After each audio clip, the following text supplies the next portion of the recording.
En fait, je voulais savoir si votre, vos idées politiques trouvaient un écho auprès de la jeunesse et si Ouais, vous avez l'impression de porter dans cette catégorie de personnes. la jeunesse, c'est comme toute la société. Hein. Il y a des jeunes issus des milieux populaires et puis il y a la jeunesse dorée. Alors. Mais bon, ce qui est propre à la jeunesse, c'est quand même le pouvoir de s'indigner, de se révolter, qui est peut-être plus intact que chez les adultes, je sais pas. D'accord. Donc nous, effectivement, on s'adresse aux gens révoltés, que la société révolte, que la situation révolte.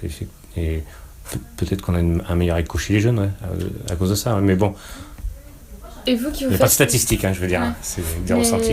Oui, des ressentis. Vous faites justement le porte-parole des minorités opprimées par le capitalisme. Minorité, non, pas minorité. La classe ouvrière, c'est l'immense majorité de la population. D'accord. Ouais.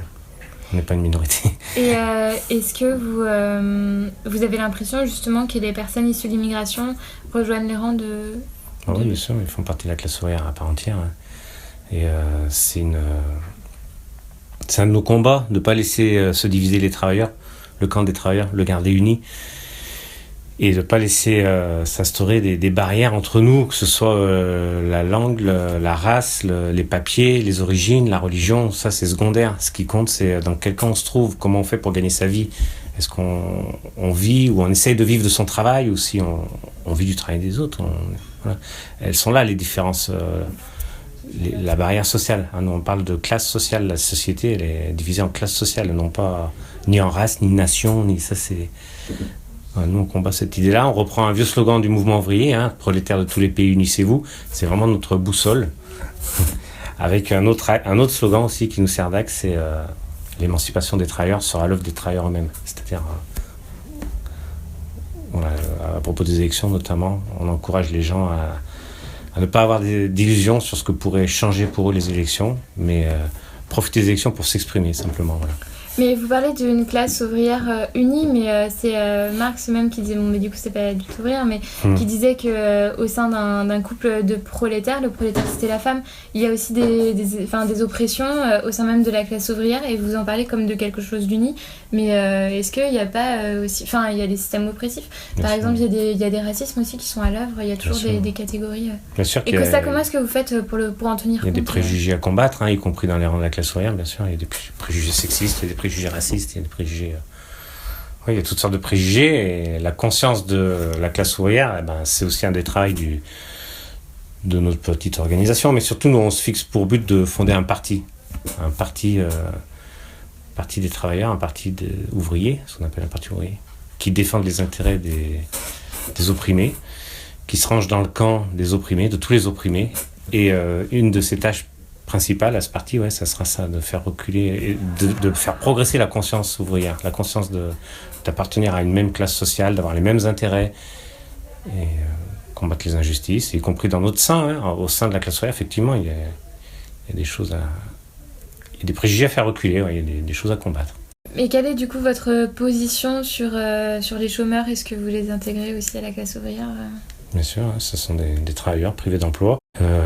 C'est les victimes du capitalisme. Hein.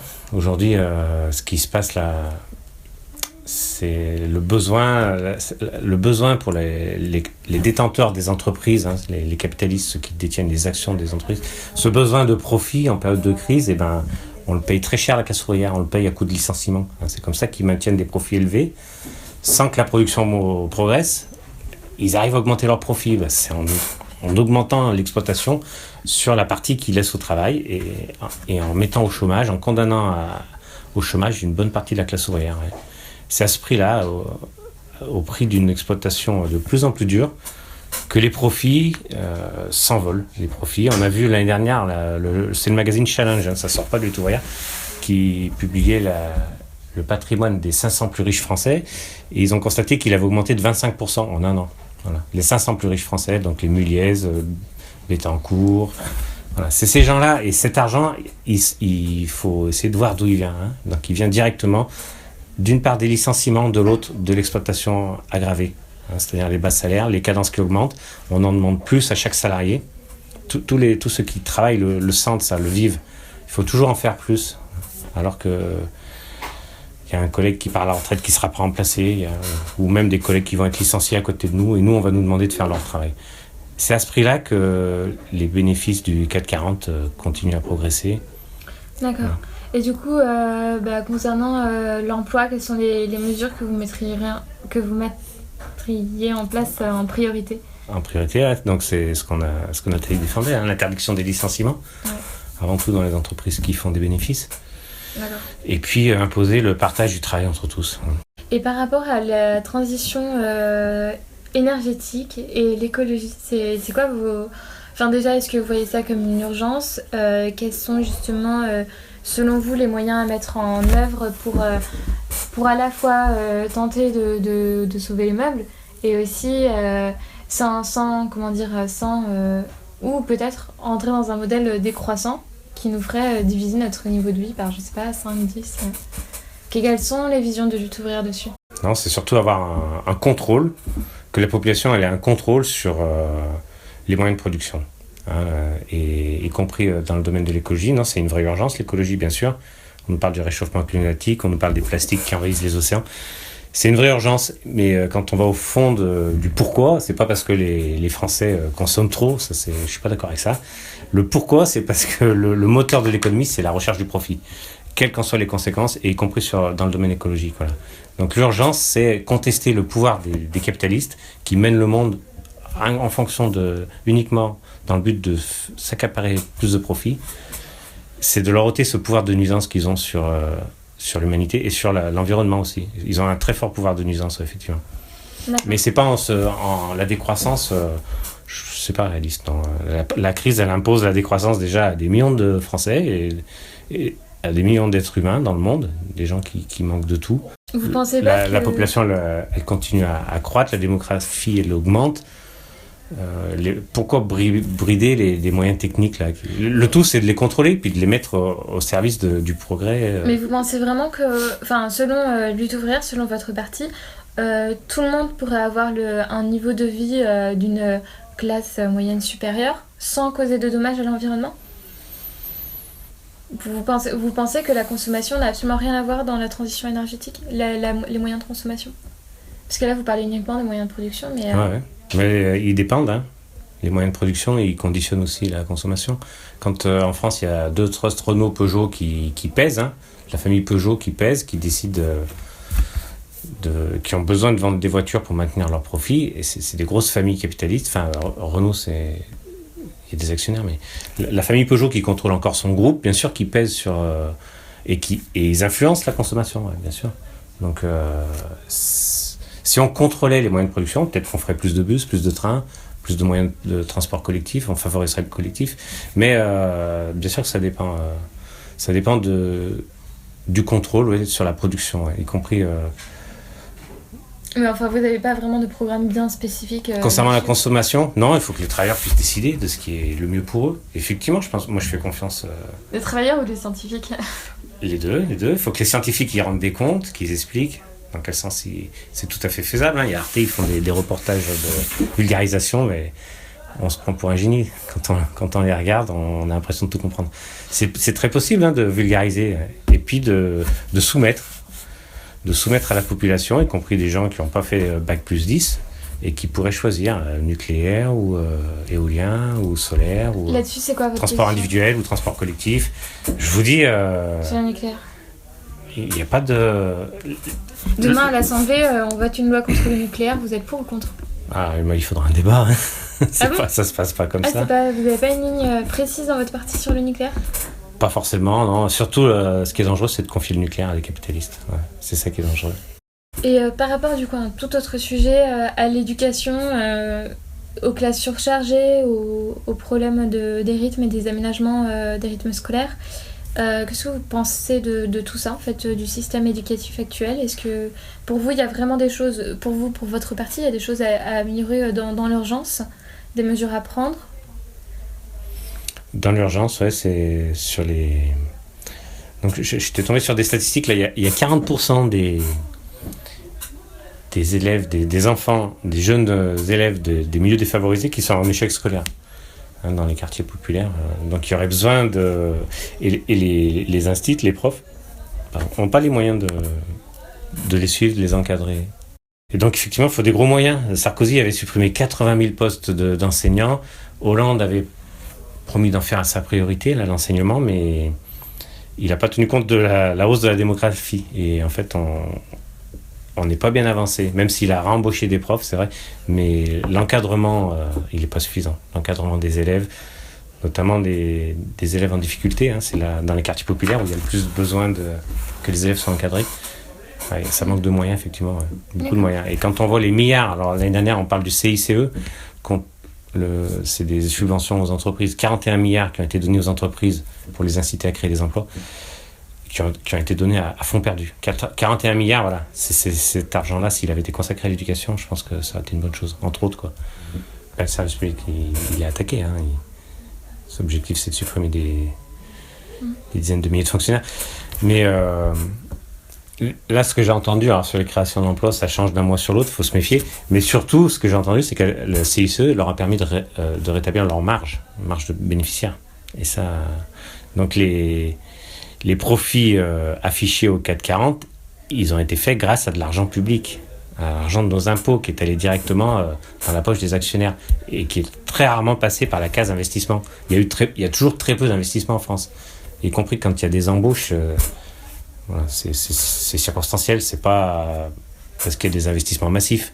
C'était pourtant ça le but du CICE, hein, les inciter à investir pour embaucher. Donc voilà, c'est quelque chose qui a été fait en pure perte. Et c'est une politique qui est menée depuis, c'est pas Hollande, hein, qui a inventé ça. C'est déjà sous Chirac, hein, les aides, les exonérations d'impôts, les aides sonnantes et trébuchantes aux entreprises pour les inciter à investir. Bon, ça a toujours été le rôle de l'État, notamment en période de crise, servir de béquille aux capitalistes. Okay. Excusez-moi, je continue. Et ça, c'est la fonction publique éducative, la santé, enfin, c'est toutes les fonctions publiques qui le payent cher. Hein. C'est les coupes de budget, notamment dans la santé, pour dégager des fonds, pour irriguer la finance, quoi, pour alimenter la finance. Et par rapport à votre circonscription, la 4e, quelles sont les spécificités justement pour lesquelles vous vous présentez? Est-ce qu'il y a vraiment des points sur lesquels vous pensez avoir une expertise dans cette circonscription? Surtout le fait que Lyon devient une ville qui justement, enfin la métropole devient une ville qui au niveau européen commence à rayonner, même international avec la Fête des Lumières. Selon vous, quels sont... je ne sais pas, est-ce qu'il y a des lois qui vous toucheraient, qui vous saisiraient plus que d'autres pour la ville de Lyon et pour votre circonscription? Pour la ville de Lyon, comme c'est quand même une campagne nationale qu'on mène, et puis pour la ville de Lyon comme ailleurs, hein, ce qui est important, ça sera de faire reculer le chômage et que les travailleurs lyonnais et de la circonscription, ils aient des perspectives. Voilà. Le but de la candidature, c'est surtout ça, qu'ils aient des perspectives face à ce qui les attend, hein, la perspective de devoir s'organiser, serrer les coudes, être solidaire, utiliser nos propres armes, nos propres forces. Hein, c'est pas le bulletin de vote, la force des travailleurs, c'est la place qu'on occupe dans la société, c'est nous qui produisons toutes les richesses. Et nos armes, c'est l'action collective et la solidarité. Ouais. D'accord. Donc c'est surtout ça qu'on va défendre dans cette campagne, hein, faire entendre le camp des travailleurs. Voilà. Alors après Et justement, les lois sur vous parlez de faire entendre le camp des travailleurs. Et ma dernière question, c'est qu'est-ce que vous pensez du Premier ministre Édouard Philippe? Ouais, qui est... Parce que Emmanuel Macron avait promis un gouvernement qui serait ni de droite ni de gauche. Est-ce que vous trouvez qu'Édouard Philippe incarne bien ce... Lui-même, il est de droite. Macron, il a mis des hommes de droite à tous les postes économiques, hein, pourtant.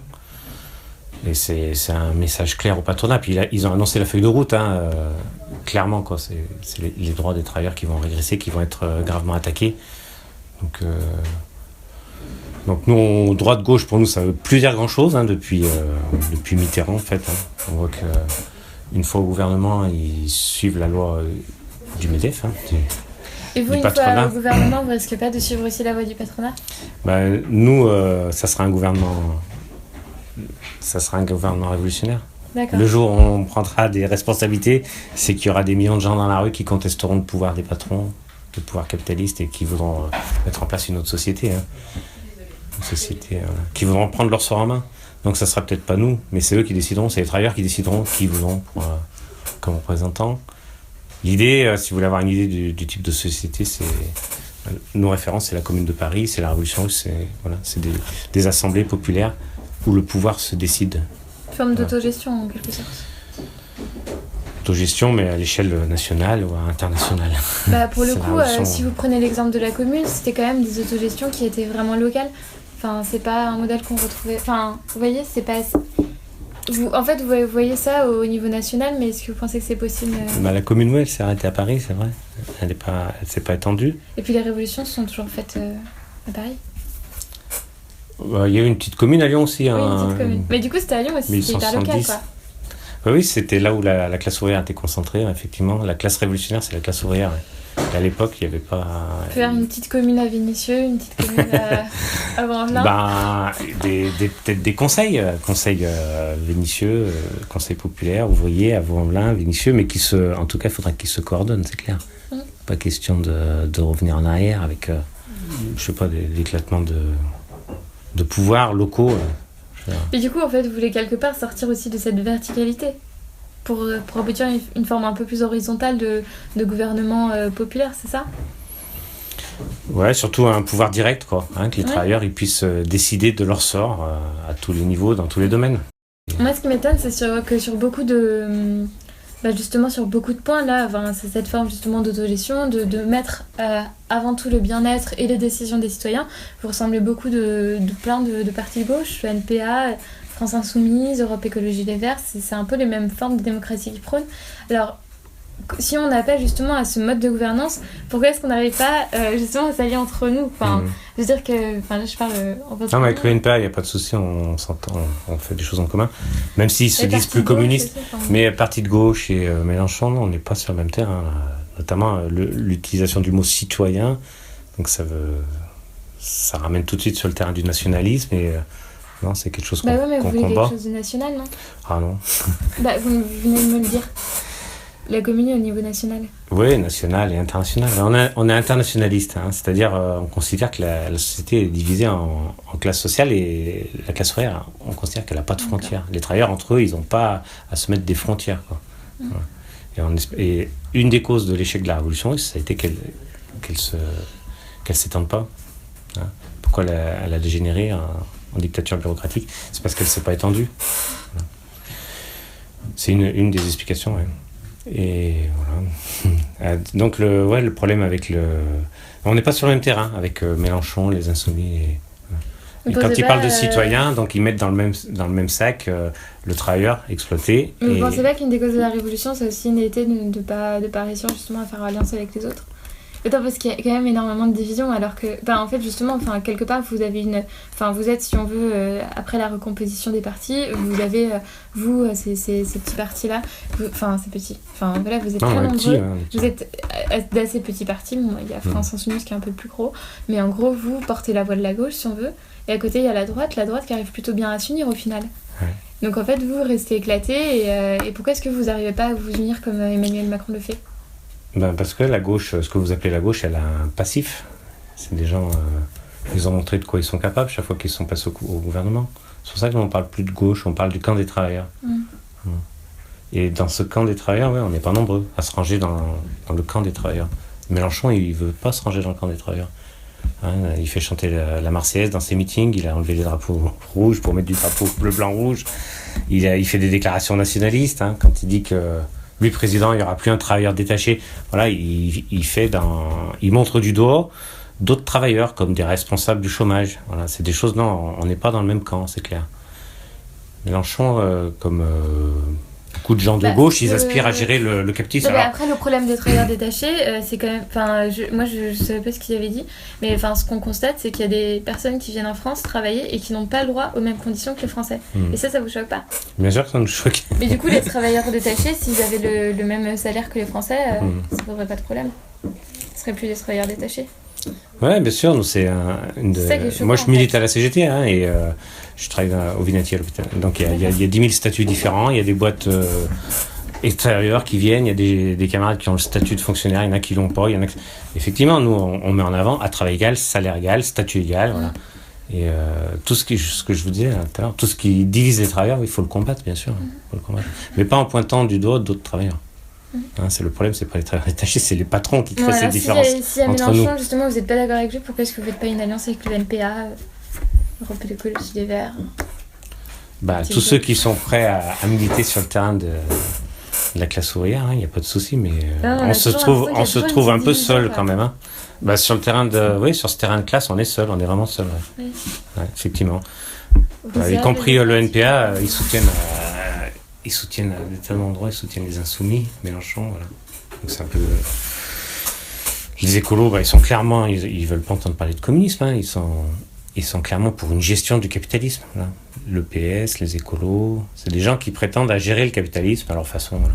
Donc nous, on explique. Ils ne disent pas forcément comme ça. Eux ne le disent pas comme ça c'est votre vision. Ouais, bien sûr. En tout cas, ils ne sont pas révolutionnaires. Ils ne disent pas qu'il faut changer le système. Oui, mais en gros, non, mais d'accord. En fait, vous avez vraiment des divergences idéologiques, c'est ça? Bien sûr, hein, d'accord. Bien sûr, okay. En gros, il y a deux tendances dans le mouvement ouvrier depuis longtemps. Il y a la tendance réformiste et la tendance révolutionnaire. Nous, on se revendique du communisme révolutionnaire. Et avant que le mot communiste soit inventé... Vous allez quand même vous faire élire, donc c'est pas très révolutionnaire, si.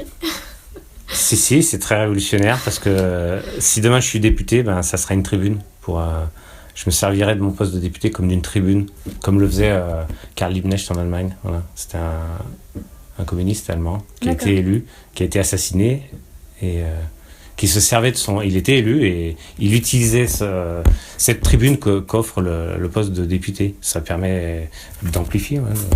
C'est un porte-voix énorme. Hein. Et donc ces idées-là qu'on a du mal à défendre, on n'est pas très nombreux, comme vous disiez, ça serait une occasion fantastique de les défendre de façon beaucoup plus efficace. D'accord.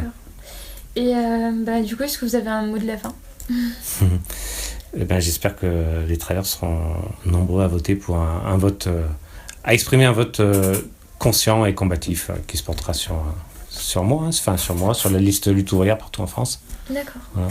Ça sera un signe positif pour préparer les luttes. Ça changera pas grand-chose dans l'immédiat, mais pour le moral des travailleurs combatifs, de se compter, voir qu'on n'est pas seul, à se préparer, à être sur ce terrain-là, de rendre les coups aux patrons qui nous mènent une guerre de classe.